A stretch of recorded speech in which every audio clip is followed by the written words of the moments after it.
Hello my to family. तो आज के क्लास में हम पढ़ते हैं इंट्रोगेटिव प्रोनाउन। इंट्रोगेटिव प्रोनाउन बोले तो प्रश्नवाचक सर्वनाम। तो जैसे कि मैंने लास्ट वाले क्लास में मैंने पर्सनल प्रोनाउन पढ़ा दी हूँ।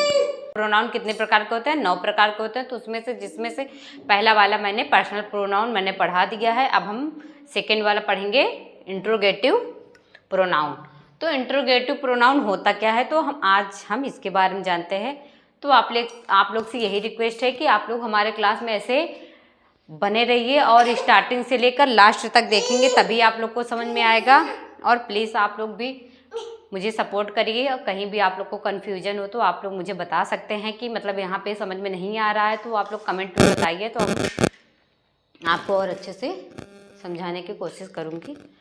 तो ऐसे आइए, ज़्यादा बात ना करते हुए आइए हम टॉपिक पे आते हैं। तो हमारा आज का टॉपिक क्या है? Interrogative pronoun. तो इंट्रोगेटिव प्रोनाउन प्रश्नवाचक सर्वनाम। तो प्रोनाउन की डिफिनेशन देखते हैं। तो a pronoun which asks a question is known as an interrogative pronoun. तो वह प्रोनाउन जो प्रश्न पूछने के लिए प्रयोग किया जाता है, वह प्रोनाउन इंट्रोगेटिव प्रोनाउन क्या है?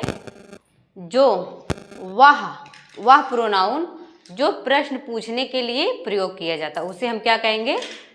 Interrogative pronoun. ठीक है, प्रश्नवाचक सर्वनाम। तो जैसे एग्जाम्पल में जैसे हु हो गया, हुम हो गया, विच हो गया, व्हाट हो गया, वेयर हो गया, और हुज हो गया, हुम हो गया, ये सब हमारे क्या है? हु, व्हाट, विच, हुज, हुम, ये सब हमारे क्या है? इंट्रोगेटिव। ठीक है, तो हम कुछ एग्जाम्पल देते हैं आप लोग को, एग्जाम्पल के जरिए आपको समझाते हैं।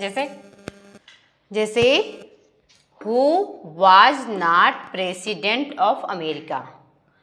तो इंट्रोगेटिव की एक पहचान ये भी है कि जहाँ पे प्रश्नवाचक का चिन्ह लगा रहेगा, जहाँ पे प्रश्नवाचक का चिन्ह लगा रहेगा, तो वहाँ पे आप बस ये तुरंत पकड़ लेना कि हाँ, ये इंट्रोगेटिव सेंटेंस है।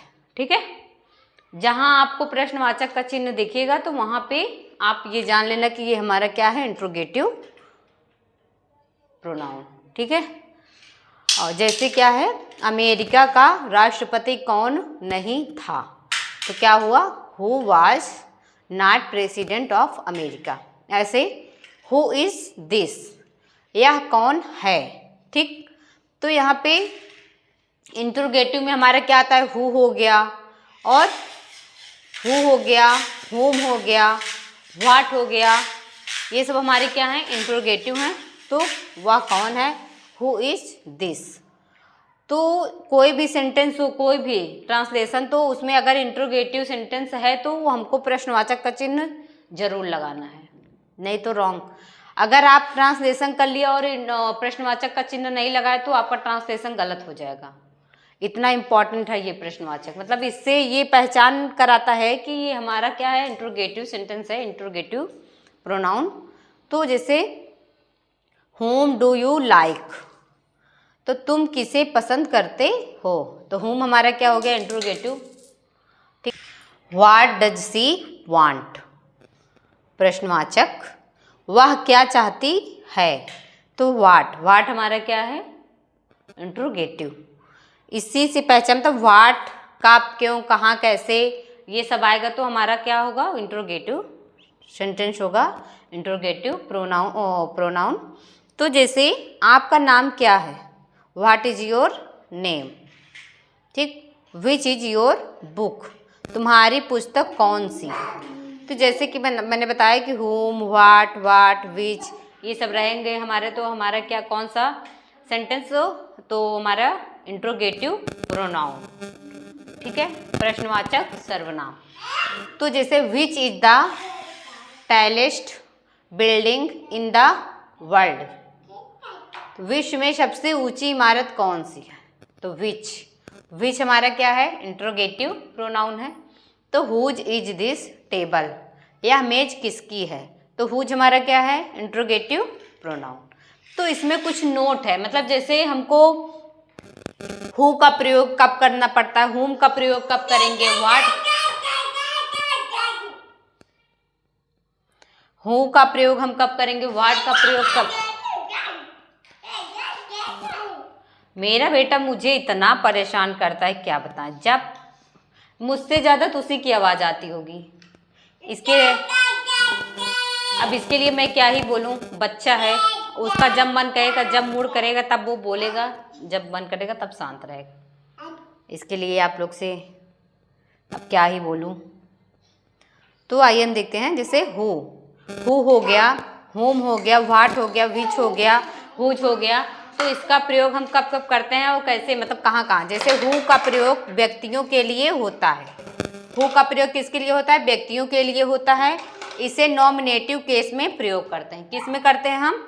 नॉमिनेटिव प्रयोग में, ठीक है, केस में, नॉमिनेटिव केस में हम प्रयोग करते हैं। ऐसे होम, होम को, होम भी हम क्या करेंगे, ये भी व्यक्ति के लिए होता है। किसके लिए प्रयोग होता है? होम व्यक्तियों के लिए, ये भी व्यक्तियों के लिए प्रयोग होता है। और इसमें क्या है? ऑब्जेक्टिव केस में होता है। क्या है? ऑब्जेक्टिव केस में होता है। और व्हाट का प्रयोग वस्तुओं के लिए होता है, ठीक है। किसके लिए होता है? वस्तुओं के लिए। विच का प्रयोग व्यक्तियों और वस्तुओं के लिए, दोनों के लिए होता है। व्यक्तियों के लिए भी होता है और वस्तुओं के लिए भी। इसका प्रयोग सिलेक्शन के लिए करते हैं। किसके लिए? सिलेक्शन के लिए। ऐसे हुज का प्रयोग, हुज का प्रयोग व्यक्तियों और वस्तुओं दोनों के लिए होता है। और इसका प्रयोग हम संबंध प्रकट करने के लिए होता है। किसके लिए? संबंध प्रकट करने के लिए होता है। तो आशा करती हूँ आप लोग को समझ में आ गया होगा। कहीं भी कंफ्यूजन होगा तो आप लोग बता सकते हैं। तो देखते हैं इंडेफिनिट प्रोनाउन। तो इंडेफिनिट प्रोनाउन की हिंदी क्या होगी? अनिश्चयवाचक सर्वनाम। तो क्या बोलते हैं? Indefinite pronoun. तो अब इसके बारे में कुछ, तो जैसे a pronoun used to talk about a person और thing indefinitely is known as an indefinite pronoun। तो हम इंग्लिश में भी डेफिनेशन लिख देती हूँ और हिंदी में, ताकि किसी को मतलब प्रॉब्लम ना हो, ठीक है। तो वह सर्वनाम जो अनिश्चित व्यक्ति या वस्तु के बारे में कुछ कहता है, इंडेफिनिट प्रोनाउन कहलाता है। इसमें ये है कि जैसे वह सर्वनाम जो अनिश्चित व्यक्ति या वस्तु के बारे में कुछ कहता है, तो उसे हम क्या कहेंगे? इंडेफिनिट प्रोनाउन, ठीक है। तो आप लोग को अगर वीडियो पसंद आए तो आप लोग प्लीज़ लाइक, सब्सक्राइब, कमेंट जरूर करिए, ठीक है। आप लोग से बस यही रिक्वेस्ट है। तो जैसे एग्जाम्पल हम देखते हैं, तो जैसे इंडेफिनिट प्रोनाउन का एग्जाम्पल का वन हो गया, समथिंग हो गया, एनीबडी हो गया, समवन होगा, नॉन हो गया, समबडी हो गया, एवरीबडी हो गया, एनीवन हो गया, नोबडी हो गया, ऑल हो गया, अनादर हो गया, एनीथिंग हो गया, नथिंग हो गया, फ्यू हो गया, बोथ हो गया, सम हो गया, मेनी हो गया, सेवरल हो गया, एवरीथिंग हो गया, अदर हो गया, एनी हो गया, नो अदर हो गया, नो लिटिल हो गया, मच। तो everything, other, any, no other, no little, much, ठीक है। तो ये सब हमारे क्या हैं? इंडेफिनिट प्रोनाउन के एग्जाम्पल हैं। तो हम कुछ ट्रांसलेशन आप लोग को करके दिखाते हैं। तो जैसे किसी को अपना कर्तव्य करना चाहिए, तो क्या हो जाएगा? One must do one's duty, ठीक है। तो जैसे दूसरा, none of the boys played the match, किसी भी लड़के ने मैच नहीं खेला। तो जैसे कि नन, ये हमारा क्या हो जाएगा? इंडेफिनिट प्रोनाउन है। और वन मस्ट, ये हमारा क्या है? Indefinite pronoun. ऐसे nobody attended the class, attend the class, कोई भी कक्षा में उपस्थित नहीं हुआ। नोबडी, नोबडी अगर कहीं भी सेंटेंस में नोबडी दिखे तो आप लोग समझ जाओ कि इंट्रोगेटिव इंडेफिनिट प्रोनाउन है। कौन सा? इंडेफिनिट प्रोनाउन है, ठीक है। तो कोई भी कक्षा में उपस्थित नहीं हुआ। ऐसे ऑल वेयर सेफ, सभी सुरक्षित थे, ठीक है। तो यहाँ पे आल भी हमारा क्या है? इंडेफिनिट प्रोनाउन, ठीक है। तो जैसे समवन स्टॉल माई पर्स, तो किसी ने मेरा पर्स चुरा लिया। किसी ने, समवन, समवन हमारा क्या है? इंडेफिनिट प्रोनाउन है। एवरीबडी नो महात्मा गांधी, तो महात्मा गांधी को हर कोई जानता है। ठीक है, तो एवरीबॉडी हमारा क्या हो गया, इंडेफिनिट प्रोनाउन। तो आशा करती हूँ आप लोग को समझ में आ गया होगा। तो आइए हम इसके आगे देखते हैं। इसके आगे आप लोग ऐसे क्लास में बने रहिए। तो अब हम देखते हैं रिलेटिव प्रोनाउन। रिलेटिव प्रोनाउन के हिंदी क्या होगी, संबंध सूचक सर्वनाम। तो इसकी डिफिनेशन क्या होगी, आ रिलेटिव प्रोनाउन रिलेटेड्स और refers to a noun which has gone just before this relative pronoun। तो रिलेटिव प्रोनाउन के एग्जाम्पल हम देखते हैं, जैसे who, whom, whose, which, that। अब हम इसकी डिफिनेशन हिंदी में देखते हैं। तो जैसे रिलेटिव प्रोनाउन किसी पहले प्रयुक्त नाउन का संबंध बताता है। रिलेटिव प्रोनाउन किसी पहले प्रयुक्त नाउन का क्या बताता है, संबंध बताता है। यह उसकी ओर संकेत करता है। वह किसी पहले आए नाउन की ओर भी संकेत करता है। नाउन बोल तो संज्ञा की ओर भी संकेत करता है। तथा दो वाक्यों को भी जोड़ता है। जैसे दो वाक्य हैं, दो वाक्यों को ये जोड़ता है। संबंध सूचक सर्वनाम जिस नाउन की ओर संकेत करता है उसे अटेंडेंट कहा जाता है। क्या कहा जाता है, अटेंडेंट कहा जाता है। ठीक है, तो हम कुछ एग्जाम्पल देखते हैं। जैसे the man who stall my purse in a thief. तो जैसे कि रिलेटिव प्रोनाउन में क्या था, who, whom, whose, which, that। जहाँ रहेंगे ये हम हमारा क्या करेगा, ये संबंध मतलब ये जोड़ने का काम करता है। क्या करता है, जोड़ने का। जैसे the man who stall my purse is a thief. तो यहाँ द मैन आदमी जिसने मेरा पर्स चुराया चोर है। तो आदमी, ये आदमी हो गया जिसने मेरा पर्स चुराया, क्या है, चोर है। तो यहाँ पे जिसने, ये एक आदमी हो गया और जिसने मेरा पर्स चुराया चोर है। यहाँ पे दो सेंटेंस बन रहे हैं। मतलब ये जिसने जो है हमारा ये जोड़ने का काम करता है, मतलब संबंध। जैसे मतलब वो इसमें क्या था, जैसे संबंध सूचक सर्वनाम जिसे नाउन की ओर संकेत करता है। मतलब इसमें संबंध मतलब जोड़ने का काम करता है। और ये मतलब जैसे इशारा, मतलब जैसे हो गया यह वह लड़का है जिसने कुर्सी तोड़ी। यह वह लड़का है जिसने कुर्सी तोड़ी। तो मतलब यह वह लड़का है, मतलब इसमें इशारा कर रहा है ना, जैसे यह वह लड़का है जिसने कुर्सी तोड़ी। ठीक है, तो जिसने, जैसे जहाँ जिसने हु आ जाए, हु विच आ जाए, तो ये हमारा क्या है, सेंटेंस मतलब ये जोड़ने का, संबंध मतलब जोड़ने का काम करेगा। ठीक है, तो जैसे this is the girl who sings a song. तो यह वह लड़की है जो गाना गाती है। इसमें क्या है, जैसे यह वह लड़की है जो गाना गाती है। ठीक है, तो this is the car which my father bought yesterday. ठीक, तो यह वह कार है, मतलब ये भी मतलब यह इशारा, मतलब जैसे यह वह कार है। ठीक है, मतलब जैसे जिस नाउन की ओर संकेत कर रहा हो, जिस नाउन, यह वह कार है, ये मतलब संकेत कर रही है। यह वह कार है जिसे मेरे पिता ने कल खरीदा था, मतलब खरीदा था, यह वह कार है। ठीक है, यह वह कार है जिसने मेरे पिता ने कल खरीदा था। तो ये संकेत मतलब क्या कर रहा है, ये नाउन की ओर संकेत कर रहा है। ठीक है, तो एग्जाम्पल 5 देखते हैं हम। This is the teacher that teaches my children.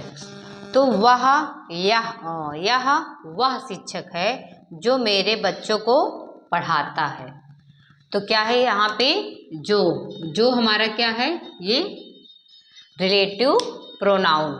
ठीक है, ये संबंध की ओर क्या करता है, ये मतलब जैसे नाउन की ओर संकेत करता है। ठीक है, संबंध सूचक सर्वनाम जिस नाउन की ओर ये क्या करता है, ये संकेत करता है। जैसे जो हो गया, जैसे यह वह शिक्षक है, मतलब यह वह शिक्षक है जो, एक सेंटेंस ये हो गया, जो मेरे बच्चों को पढ़ाता है। ठीक है। The room in which he lives is very dirty.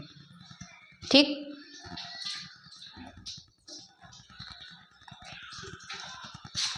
वह जिस कमरे में रहता है वह बहुत गंदा है। तो वह जिस कमरे में रहता है वह कैसा है, बहुत गंदा है। ठीक है, एक सेंटेंस ये हो गया। तो विच हमारा क्या है, रिलेटिव प्रोनाउन है। ठीक है। तो जैसे this is the boy whose father is a teacher. यह वह महिला है जिससे मैं कल मिला था। यह वह महिला है जिससे मैं कल मिला था। तो हुज हमारा क्या है, रिलेटिव प्रोनाउन है। जिससे क्या है, हमारा रिलेटिव प्रोनाउन। ये हमारे जैसे रिलेटिव प्रोनाउन में क्या है, रिलेटिव प्रोनाउन में हमारा संयोजक बोलते हैं, कंजक्शन का भी कार्य करता है। ठीक है। तो आप लोग को कहीं भी डाउट कंफ्यूजन है तो आप लोग कमेंट में ज़रूर बताइएगा। तो आप लोग हमारे क्लास में ऐसे बने रहिए, और वीडियो पसंद आए तो लाइक कमेंट सब्सक्राइब जरूर करिए। तो आप लोग इसमें डिस्ट्रीब्यूटिव प्रोनाउन, तो डिस्ट्रीब्यूटिव प्रोनाउन का हिंदी क्या होगी कि विभाग सूचक सर्वनाम। तो डिस्ट्रीब्यूटिव प्रोनाउन होता क्या है, तो हम इसकी डिफिनेशन देखते हैं। तो जैसे a pronoun used to talk about each and every person separately is know a distributive pronoun. तो सेपरेटली का मतलब होता है अलग अलग। ठीक है। तो जैसे हिंदी में डिफिनेशन दे, वह सर्वनाम जो प्रत्येक व्यक्ति के बारे में अलग अलग बात करता है उसको विभाग सूचक सर्वनाम कहते हैं। जैसे इच हो गया, either, none, both, every, neither, anyone, everybody, everything. तो जैसे इच का क्या होता है, हर एक, और नाइदर का दो में से एक, और आइदर का क्या होगा, दो में से एक, और नाइदर का क्या होगा, दो में से कोई नहीं। ठीक है। तो जैसे हम एग्जाम्पल देखते हैं, जैसे each of these two roads goes to Delhi. तो जैसे यहाँ पे इन दोनों में से प्रत्येक सड़क दिल्ली को जाती है। तो यहाँ पे जैसे जो शब्द एक एक करके बताए, उसे ही हम क्या कहते हैं, डिस्ट्रीब्यूटिव प्रोनाउन। ठीक है। तो जैसे यहाँ पे टू रोड्स है। ठीक है, दो सड़कें हैं और दोनों सड़कें कहाँ जा रही हैं, दिल्ली की ओर जा रही है। ठीक है, दो सड़कें हैं, दोनों सड़कें किधर जा, दिल्ली की ओर जा रही हैं। ठीक है। ऐसे जैसे each of the girls got a prize, प्रत्येक लड़की को पुरस्कार मिला। तो जैसे कि यहाँ पे इच का अर्थ क्या होगा, हर एक। मतलब जैसे यहाँ पे हम एग्जाम बताते हैं, जैसे 5 लड़कियां हैं तो 5 लड़कियों में से मतलब यहाँ पे एक एक लड़की को पुरस्कार देंगे। जैसे पहली लड़की, दूसरी लड़की, तीसरी लड़की, चौथी लड़की, 5वीं लड़की, ऐसे। ठीक है। तो यहाँ पे आप लोग समझ गए होंगे। तो जैसे every one of the 5 students come here, तो 5 छात्रों में से हर कोई यहाँ आया था। तो जैसे यहाँ पे क्या हो रहा है, जैसे 5 छात्रे हैं और 5 छात्रों में से एक एक करके यहाँ आया था। ठीक है, एक एक करके यहाँ आया था। तो यहाँ पे मतलब कई छात्रों, 5 छात्रों। Both of the 2 boys are carefully, तो दोनों लड़के सावधान हैं। तो जैसे कि दोनों लड़के, यहाँ पे 2 लड़के की बात हो रही है और दोनों लड़के क्या हैं, सावधान हैं। ठीक है। तो जैसे एग्जाम्पल मैं देती हूँ, जैसे मैंने कहा कि मतलब 5 बच्चे हैं तो 5 पांचों बच्चों को हम क्या करेंगे, जैसे 5 बच्चे हैं तो हर एक बच्चे को एक एक टॉफी मिली। तो यहाँ हर एक बच्चे को अलग अलग बताया गया है। ठीक है, यही हमारा क्या है, डिस्ट्रीब्यूटिव प्रोनाउन। ठीक है, तो जैसे both of the two boys are careful, तो दोनों लड़के क्या थे, सावधान थे। तो दो लड़के थे, दोनों क्या थे, सावधान थे। ऐसे neither of the girls is pretty, तो लड़कियों में से कोई भी सुंदर नहीं है। जैसे कि मान लो 5 लड़कियां हैं और पांचों लड़कियों यहाँ पे मतलब पांचों लड़कियों में से कोई सुंदर नहीं है, यहाँ मतलब कई लड़कियों की बातें हो रही है। तो नाइदर बोले तो जैसे 2 में से कोई नहीं, मतलब यहाँ पे जैसे 2 में से कोई नहीं, और यहाँ पे क्या है, लड़कियों में से कोई भी सुंदर नहीं है, मतलब कोई भी।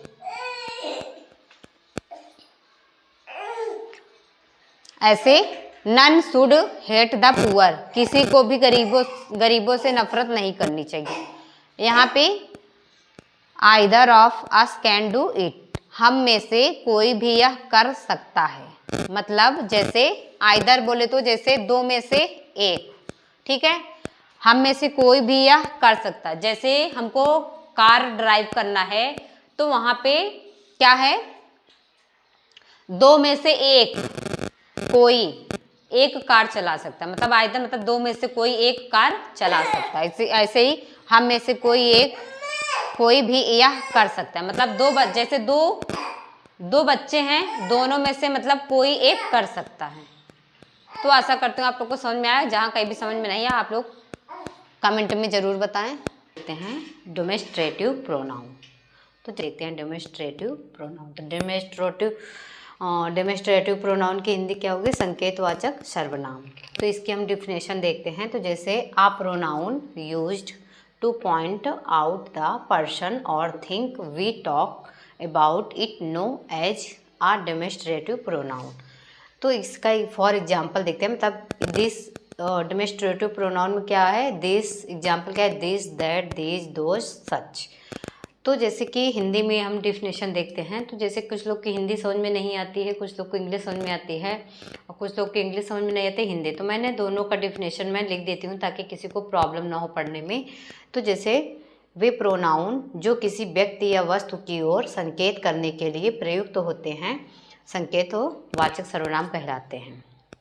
तो जैसे वे प्रोनाउन जो किसी व्यक्ति या वस्तु की ओर संकेत करते हैं तो उसे हम क्या कहेंगे, डेमोन्स्ट्रेटिव प्रोनाउन। जैसे नोट में कुछ नोट है, नोट में दिस या दीज का प्रयोग पास की वस्तुओं तथा व्यक्तियों की ओर संकेत करने के लिए तथा दैट या दोज का प्रयोग दूर की वस्तुओं तथा व्यक्तियों के लिए करते हैं। दिस दैट दिस और दीज का प्रयोग हम क्या करेंगे, पास की वस्तुओं तथा व्यक्तियों को संकेत करने के लिए करते हैं, और दैट और दोज का प्रयोग हम दूर की वस्तुओं या व्यक्तियों को के लिए करते हैं। ठीक है, दीज दैट पास की वस्तुओं या व्यक्तियों के लिए यूज करेंगे, और दैट या दोज का प्रयोग दूर के वस्तुओं या व्यक्तियों के लिए प्रयोग करेंगे। ठीक है, तो जैसे एग्जाम्पल हम देखते हैं, दिस इज अ पेन, यह एक कलम है। दैट इज योर हाउस, वह तुम्हारा घर है। ठीक है, तो जैसे दिस इज अ पेन, यह एक कलम है। तो ये हमारा जैसे कोई पेन है तो बोल रहा है यह तुम्हारी कलम है, मतलब ये पास की पेन जो है पास में है तो यह एक कलम है। तो जहाँ पे दिस है तो आप लोग समझ जाओ कि ये पास की वस्तुओं के लिए यूज हो रहा है। तो दैट इज योर हाउस, वह तुम्हारा घर है, वह तुम्हारा घर है मतलब दूर। दैट के लिए क्या होगा, दूर के। ठीक है, तो ऐसे क्या है, दीज आर 5 स्टूडेंट, ये 5 छात्र हैं। दोज वेयर ब्यूटीफुल गार्डन, वे सुंदर बगीचे थे। तो ये दोज किसके लिए यूज हो रहा है, दूर के लिए, मतलब कोई बगीचा है मतलब दूर है तो वे सुंदर बगीचे थे। ऐसे this is the man who know everything, यह वह आदमी है जो सब कुछ जानता है। तो दिस किसके लिए यूज होगा, पास के लिए। ठीक है, तो आप लोग को पसंद आए क्लास तो आप लोग प्लीज़ लाइक कमेंट शेयर ज़रूर करिए और please support me. Reflexive pronoun. तो रिफ्लेक्सिव प्रोनाउन की हिंदी क्या होती है? निजवाचक सर्वनाम।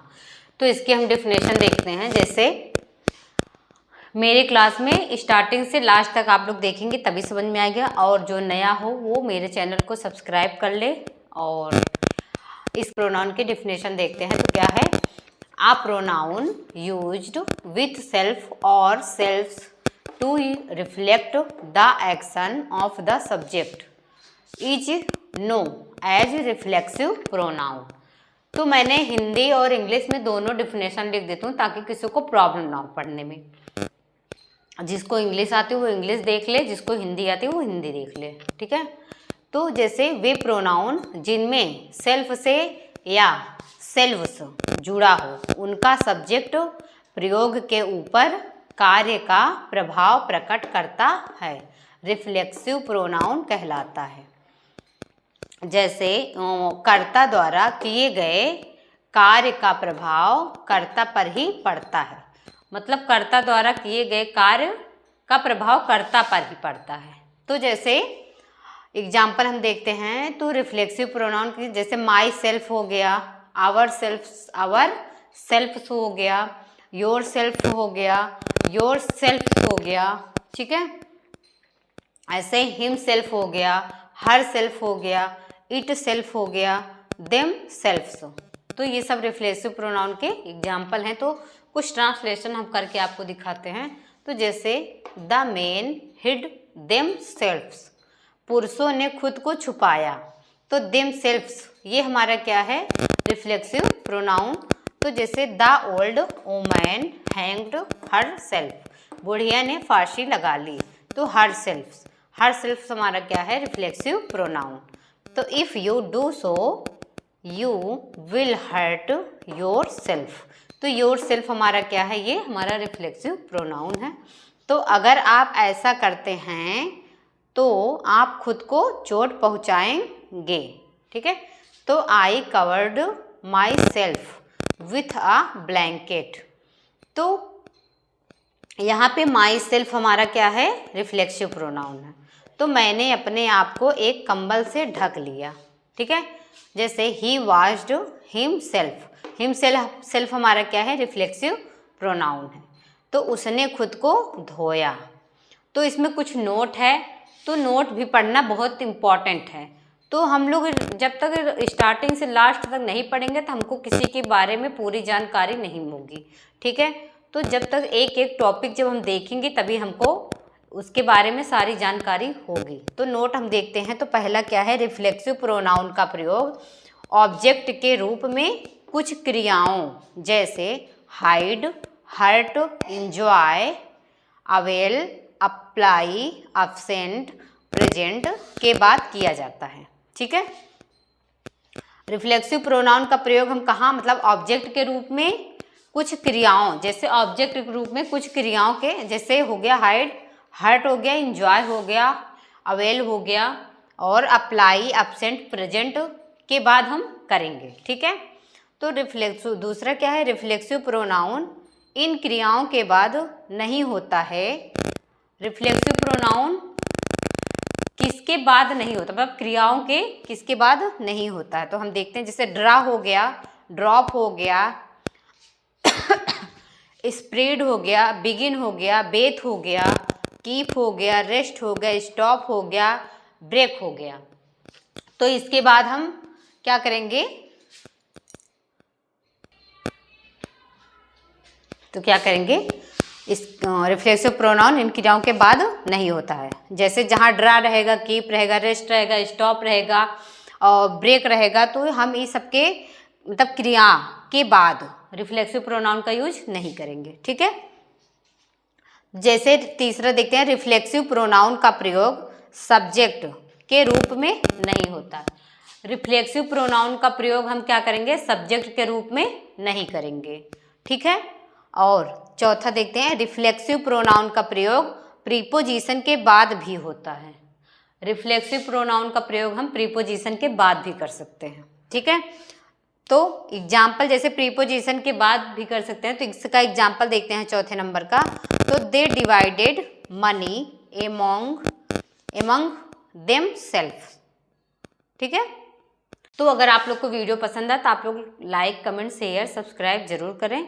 तो आप लोग हमारे क्लास में ऐसे बने रहिए। तो नेक्स्ट वन इम्फेटिक प्रोनाउन। तो इम्फेटिक प्रोनाउन की हिंदी क्या होगी? दृढ़ता सूचक सर्वनाम। तो इसकी हम डिफिनेशन देखते हैं। तो definition, a pronoun used for the sake of emphasis is known as emphatic pronoun. For example, myself, yourself, ourself, herself, himself, itself, themselves. ठीक है। तो हिंदी में definition देखते हैं। किसी किसी को English समझ में नहीं आती है तो वो हिंदी देख सकता है। तो जैसे, वह सर्वनाम जिसका प्रयोग किसी बात पर बल देने के लिए आता है वह इम्फेटिक प्रोनाउन कहलाता है। ठीक है। जैसे एग्जाम्पल देखते हैं, I myself write a letter. तो मैंने खुद एक पत्र लिखा। ठीक है। You yourself can play this game. आप खुद इस गेम को खेल सकते हैं।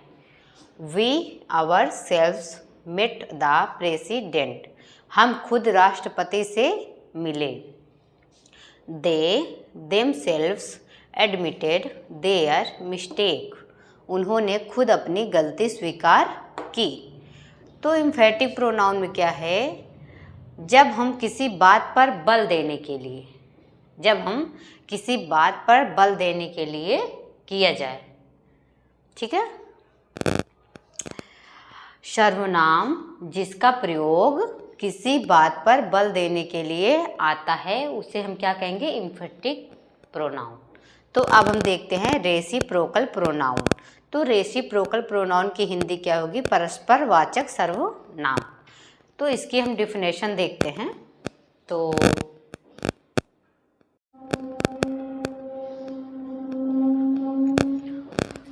रेसिप्रोकल प्रोनाउन परस्पर वाचक सर्वनाम। तो रेसिप्रोकल प्रोनाउन की हिंदी होगी परस्पर सर्ववाचक सर्वनाम। परस्पर वाचक सर्वनाम। तो इसकी हम डिफिनेशन देखते हैं। परस्पर प्रोनाउन होता क्या है? तो pronoun used to talk about mutual relationship is known as a reciprocal pronoun. तो वे प्रोनाउन जो पारस्परिक संबंध के बारे में बताते हैं उन्हें रेसिप्रोकल प्रोनाउन कहते हैं। पारस्परिक संबंध के बारे में बताते हैं उसे हम क्या कहते हैं? Reciprocal pronoun. ठीक है। तो एग्जाम्पल हम देखते हैं। जैसे, Ram and Shyam love each other. तो ईच अदर ये हमारा क्या है? रेसिप्रोकल, ठीक है, प्रोनाउन है। तो राम और श्याम एक दूसरे से प्यार करते हैं। ठीक है। तो ऐसे those sisters love each other. Each other हमारा क्या है? रेसिप्रोकल प्रोनाउन है। वो बहनें में प्यार करती हैं, वो बहनें में प्यार करती हैं। ठीक है। The student quarrelled with one another. छात्र आपस में झगड़ पड़े। छात्र आपस में झगड़ पड़े। ठीक है। These people laughed at one another. तो वन अनदर हमारा क्या है? ये रेसिप्रोकल प्रोनाउन है। वन अनदर रेसिप्रोकल प्रोनाउन है। ईच अदर रेसिप्रोकल प्रोनाउन है। ठीक है। तो क्या हो जाएगा? ये लोग आपस में हंस पड़े। तो ये हमारा रेसिप्रोकल प्रोनाउन का एग्जाम्पल था। ठीक। तो आप लोग को कहीं भी कन्फ्यूजन या डाउट हो तो आप लोग कमेंट में बताइएगा। ठीक है। तो आप लोग ऐसे हमारे क्लास में बने रहिए। और जैसे भी कहीं भी मतलब आप लोग को वीडियो मतलब क्लियर नहीं दिखाई रहा, कभी कभी ब्लर आ जाता है, तो थोड़ा कैमरे का और लाइट का इशू है। तो आप लोग का सपोर्ट रहेगा तो सब अच्छे से क्लियर भी दिखाई देगा। और आप लोग थोड़ा कैमरे का क्वालिटी बढ़ा के देखेंगे तो अच्छे से दिखाई देगा। तो आप लोग ऐसे हमारे क्लास में बने रहिए। धन्यवाद। स्क्रीनशॉट लेना चाह रहे तो आप लोग को दिखा देती हूँ।